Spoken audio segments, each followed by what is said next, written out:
आपण पाहत आहात शिवभीमक्रांती महाराष्ट्र न्यूज चॅनल। नमस्कार सर्व वाहन चालक मालक बांधवांना एक विनंती आहे।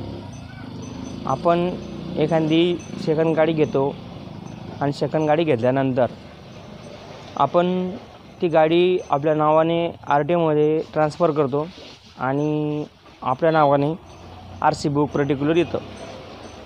पण आपण काय करतो, फक्त गाडी आपल्या नावाने करतो आणि आपल्या नावाने गाडी केल्यानंतर एक मोठी चूक आपण करतो की जो इन्शुरन्स असतो, इन्शुरन्स आपण ट्रान्सफर करत नाही आणि इन्शुरन्स ट्रान्सफर न केल्यामुळे आपल्याला काही समजा आपल्या गाडीचा अपघात जर झाला तर आपल्याला खूप मोठं आर्थिक नुकसान सोसावं लागतं आणि जेव्हा आपण कंपनीकडे क्लेम करतो तर त्या क्लेम करताना खूप अडचणी येतात व आपल्याला आर्थिक नुकसान सोसावं लागतं।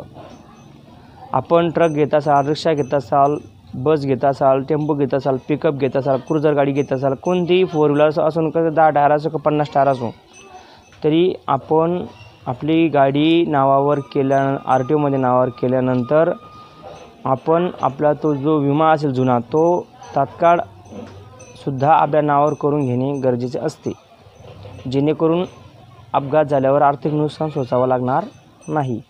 दुसरी गोष्ट अजून अशी, जर का 8-10 दिवस इन्शुरन्स संपायला बाकी असतील आणि त्याला जर का आर्थिक भांडवल लागत असेल तर कृपया आपण तेवढ्या पैशांमध्ये न गुंतवता तात्काळ तुमच्याच नावाने तुम्ही नवीन इन्शुरन्स काढून घ्या, जेणेकरून तुम्हाला आर्थिक नुकसान जर झाले असतं कंपनी देऊ शकते आणि आर्थिक नुकसान टाळू शकते।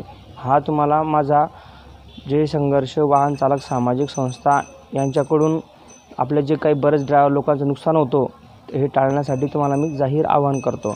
किंवा अजून तुम्हाला काही माहिती लागत असेल तर जे कोणी तुमचे इन्शुरन्स कंपनीच्या गाड्या वगैरे इन्शुरन्स काढत असतील त्यांच्या पण संपर्क साधा व जो एक खाली नंबर दिला आहे त्यांच्याशी पण संपर्क साधू शकता, हीच माझी विनंती। धन्यवाद।